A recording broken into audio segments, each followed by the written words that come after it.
الله من الشيطان الرجيم بسم الله الرحمن الرحيم وإن من قرية إلا نحن مهلكوها قبل يوم القيامة أو معذبوها عذابا شديدا كان ذلك في الكتاب مسطورا وما منعنا أن نرسل بالآيات إلا أن كذب بها الأولون وآتينا ثمود الناقة مبصرة فظلموا بها وما نرسل بالآيات إلا تخويفا وإذ قلنا لك إن ربك أحاط بالناس وما جعلنا الرؤيا التي أريناك إلا فتنة للناس والشجرة الملعونة في القرآن ونخوفهم فما يزيدهم إلا طغيانا كبيرا۔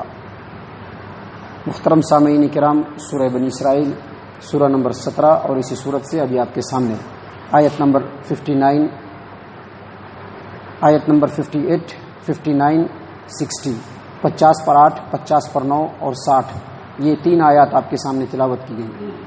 معزز سامعین کرام، پہلے ہی بتلایا جا چکا ہے کہ یہ جو سورت ہے، اس سورت میں زیادہ تر مخاطب جو ہیں کفار مکہ ہیں، چونکہ مکی زندگی کا جو نبی صلی اللہ علیہ وسلم کا جو مکی دور ہے نبوت کا، اس کا سب سے آخری زمانہ ہے، اور اسی زمانے میں معراج بھی ہوئی، اور یہاں سے پھر مدینے کی طرف ہجرت کرنا ہے اور وہاں پر اسلامی سماج و معاشرے کی تشکیل دینی ہے، تو اس میں زیادہ تر کفار مکہ سے ہی اللہ تبارک و تعالیٰ نے مخاطب کیا ہے۔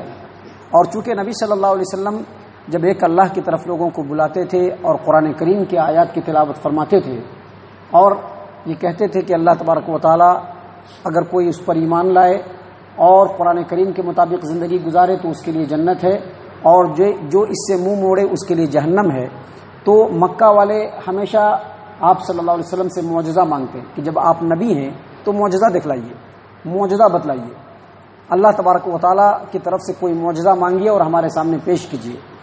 انہی باتوں کا جواب ان آیات کے اندر دیا گیا ہے۔ اللہ تبارک و تعالیٰ فرماتے ہیں آیت نمبر 58 میں، وَإِن مِّن قَرْيَةٍ إِلَّا نَحْنُ مُهْلِكُوهَا قَبْلَ يَوْمِ الْقِيَامَةِ أَوْ مُعَذِّبُوهَا عَذَابًا شَدِيدًا كَانَ ذَلِكَ فِي الْكِتَابِ مَسْطُورًا۔ کوئی بھی ایسی بستی نہیں ہے جس کو ہم نے ہلاک کر دیا ہے، کوئی بھی ایسی بستی نہیں ہے جس کو ہم ہلاک کریں گے قیامت سے پہلے پہلے، یعنی جتنی بھی بستیاں ہیں قیامت سے پہلے پہلے سب کو ہلاک کریں گے، او معذبوها عذابا شدیدا، یا پھر ان کو سخت عذاب دیں گے، اور یہ کتاب میں لکھا جا چکا ہے۔ کتاب میں مطلب تقدیر میں، مقدر میں لکھا جا چکا ہے کہ جتنی بھی بستیاں ہیں سب کو ہلاک کیا جائے گا۔ یعنی اس آیت کریمہ کا مطلب یہ ہے کہ بہت ساری ایسی بستیاں جنہوں نے اللہ تبارک و تعالیٰ کے وحدانیت کا انکار کیا، رسولوں کی تکذیب کی، عذاب میں گرفتار ہو کر کے ان کو تباہ و برباد کر دیا گیا۔ اب جو باقی بستیاں بچی ہوئی ہیں جو اللہ تبارک و تعالیٰ کے وحدانیت کا انکار کر رہی ہیں یا رسول کی رسالت کا انکار کر رہی ہیں، قیامت سے پہلے پہلے ان کو بھی یا تو عذاب دیا جائے گا یا پھر اللہ تبارک و تعالیٰ عذاب دے کر کے ان کو ہلاک و برباد کر دے گا۔ چونکہ قیامت جب قائم ہوگی اس سے پہلے جتنے بھی نیک لوگ ہیں سب کو اٹھا لیا جائے گا اور باقی بچ جائیں گے بدترین قسم کے لوگ۔ تو قیامت کا نظام قائم کرنے سے پہلے، پورے کائنات کو درہم برہم کرنے سے پہلے، ایسے بدترین لوگوں کے اوپر اللہ تبارک و تعالیٰ کا عذاب آئے گا، اور عذاب کے ذریعے سے ان تمام لوگوں کو اللہ تبارک و تعالیٰ ہلاک کر دے گا، اور اس کو اللہ تبارک و تعالیٰ نے لکھ دیا ہے۔ اگلی آیت کریمہ میں اللہ تبارک و تعالیٰ بیان فرما رہے ہیں کہ وَمَا مَنَعَنَا أَن نُرْسِلَ بِالْآيَاتِ إِلَّا أَن كَذَّبَ بِهَا الْأَوَّلُونَ۔ ہم جو معجزہ نہیں بھیج رہے ہیں، نشانی نہیں بھیج رہے ہیں، تو نہ بھیجنے کی وجہ یہ ہے، بھیجنے سے بس یہی بات روکتی ہے کہ اے مکہ والو، تم سے پہلے جتنی بھی قوم تھی انہوں نے معجزہ کا مطالبہ کیا کہ اللہ تبارک و تعالیٰ کی نشانی بھیجو، معجزہ بھیجو، اللہ سے دعا کر کے معجزہ لاؤ، تو جب بھی ان کے سامنے معجزہ آیا انہوں نے اس کا انکار کر دیا، انہوں نے اس کا انکار کر دیا۔ جب اللہ تبارک و تعالیٰ کسی قوم کے ڈیمانڈ کرنے پر کوئی معجزہ بھیجتا ہے تو دراصل اللہ تبارک و تعالیٰ کے قدرت قاہرہ کی وہ دلیل ہوتی ہے، اور اللہ تبارک و تعالیٰ کے قدرت قاہرہ کی دلیل آنے کے بعد بھی اگر کوئی قوم اس کو ایکسیپٹ نہ کرے، اللہ پر ایمان نہ لائے، تو یقینی طور پر اس کا علاج بس یہی ہے کہ اس قوم کو ملیامیٹ کر دیا جائے۔ لیکن اللہ تبارک و تعالیٰ دراصل یہاں پر مکہ والوں کو یہ کہنا چاہ رہا ہے کہ ہم نہیں چاہتے ہیں کہ مکہ میں جو لوگ بسے ہوں وہ ہلاک ہو جائیں، مکہ کی پوری بستی تباہ ہو جائے، کیونکہ مکہ والوں کو زندہ رکھنے میں بہت ساری مصلحتیں ہیں، بہت سارے اللہ تبارک و تعالیٰ کی مشیت ہے، جس کی وجہ سے اللہ تبارک و تعالیٰ ان کو باقی رکھنا چاہ رہا ہے۔ اس لیے اللہ تبارک و تعالیٰ فرما رہے ہیں کہ اسی لیے ہم تمہارے یہاں معجزہ نہیں بھیج رہے ہیں. حالانکہ معجزہ کی جب بات ہے تو بہت سارے معجزے ہیں. تمہارے ڈیمانڈ کرنے پر ہم معجزہ اسی لیے نہیں بھیج رہے ہیں کہ جب معجزہ بھیج دیں گے تو تم نہیں ایکسیپٹ کرو گے، جس طرح کہ پہلے لوگوں نے ایکسیپٹ نہیں کیا. اور جب ان لوگوں نے ایکسیپٹ نہیں کیا تو ان کو جس طرح سے ہلاک کیا گیا تم کو بھی ہلاک کر دیا جائے گا. لیکن اللہ تبارک و تعالیٰ یہ نہیں چاہتا ہے. آگے اللہ تبارک و تعالیٰ مثال کے طور پر ایک بات پیش کی. اللہ فرماتے ہیں وَآتَيْنَا ثَمُودَ النَّاقَةَ مُبْصِرَةً فَظَلَمُوا بِهَا. تمہارے ہی عرب کے علاقے کے کسی ایک خطے میں قوم سمود بستی تھی، اور اس قوم سمود نے اپنے نبی سے معجزہ کا مطالبہ کیا کہ ایک ایسی اونٹنی لانا ہے جو بالکل گابن ہو، بالکل اب جو ہے اس کا حمل جو ہے ہونے والا ہو. ایسی اونٹنی کو اس چٹان سے نکالنا ہے. اللہ تبارک و تعالیٰ نے ان کو وہ اونٹنی دے دی، وہ نشانی دے دیا. فظلموا بها، تو انہوں نے اپنے اوپر ظلم کیا اور اس کا انکار کر دیا، جس کی وجہ سے ان کو ہلاک و برباد کر دیا گیا. ہونا تو یہ چاہیے تھا کہ جب اونٹنی آئی تو وہ اس پر ایمان لے آتے، لیکن وہ اللہ تبارک و تعالیٰ کے معجزے پر ایمان نہیں لائے، اللہ تبارک و تعالیٰ کے قدرت کاملہ پر ایمان نہیں لائے، انکار کیا. اللہ تبارک و تعالیٰ نے ان کو ہلاک و برباد کر دیا. اللہ فرماتے ہیں وَمَا نُرْسِلُ بِالْآيَاتِ إِلَّا تَخْفِيفًا. ہم جب بھی کوئی معجزہ بھیجتے ہیں تو مقصد یہ ہوتا ہے کہ لوگوں کے دلوں میں اللہ کی قدرت کا ڈر بیٹھ جائے، لوگ اللہ کے سامنے جھک جائیں. صرف ڈرانے کے لیے ہم معجزہ بھیجتے ہیں. لیکن قوم سمود نے اس کو ایکسیپٹ کرنے سے انکار کر دیا. کہیں ایسا نہ ہو کہ تمہارے ساتھ یہ معاملہ ہو، اسی لیے اے مکہ والو ہم تمہارے یہاں معجزہ نہیں بھیج رہے ہیں. اس کے بعد تیسری آیت کریمہ میں اللہ تبارک و تعالیٰ نے مزید فرمایا کہ وَإِذْ قُلْنَا لَكَ إِنَّ رَبَّكَ أَحَاطَ بِالنَّاسِ. جب یاد کرو اس وقت کو جب ہم نے اے محمد صلی اللہ علیہ وسلم آپ سے کہا کہ بے شک آپ کے رب نے لوگوں کو گھیر رکھا ہے، لوگوں کو گھیر رکھا ہے. قرآن کریم کے اندر سورہ بروج ہے، اس کے اندر آیت نمبر 19 میں، آیت نمبر 20 میں اللہ تبارک و تعالیٰ فرماتے ہیں بل الذین کفروا فی تکذیب واللہ من ورائہم محیط. یعنی اے محمد صلی اللہ علیہ وسلم جو آپ اپنی دعوتی سرگرمیاں لوگوں کے درمیان جاری کی ہوئے ہیں، یہ کفار و مشرکین ہمیشہ اس کا انکار کر رہے ہیں. لیکن ان کے انکار کرنے سے کچھ بھی نہیں ہونے والا ہے، کیونکہ اللہ تبارک و تعالیٰ نے چاروں طرف سے ان کو گھیر لیا. ان کی ایک حد ہے، کیا بھی شرکشی کر لیں گے اسی حد کے اندر رہیں گے، اس سے آگے وہ نہیں بڑھ سکتے ہیں. اللہ تبارک و تعالیٰ کا دین ہے جو ہر حال میں پھیل کر کے رہے گا، اسلام ہر حال میں پھیل کر کے رہے گا. اسی بات کو اللہ تبارک و تعالیٰ نے آیت کریمہ کے اس ٹکڑے میں بیان فرمایا کہ اے محمد صلی اللہ علیہ وسلم آپ اس وقت کو یاد کر لیجئے جب آپ کو آپ کے رب نے کہا کہ بے شک آپ کے رب نے لوگوں کو گھیر رکھا ہے، چاہے کچھ بھی کر لیں یہ اپنی حد سے آگے نہیں بڑھ سکتے، اور اسلام ہر حال میں دنیا میں پھیل کر کے رہے گا. اور اس کے بعد مزید آگے اللہ تبارک و تعالیٰ نے بیان فرمایا وَمَا جَعَلْنَا الرُّؤْيَا الَّتِي أَرَيْنَاكَ إِلَّا فِتْنَةً لِلنَّاسِ وَالشَّجَرَةَ الْمَلْعُونَةَ فِي الْقُرْآنِ وَنُخَوِّفُهُمْ فَمَا يَزِيدُهُمْ إِلَّا طُغْيَانًا كَبِيرًا. اے محمد صلی اللہ علیہ وسلم جو نمائش ہم نے آپ کو دکھلائی، اور جہنم کے اندر جو ایک درخت ہے جس کے اوپر قرآن کریم میں لعنت کی گئی ہے، ان دونوں چیزوں کو ہم نے کافروں کے لیے آزمائش بنا دیا ہے. یعنی نمائش کیا دکھلایا گیا اللہ کے رسول صلی اللہ علیہ وسلم کو؟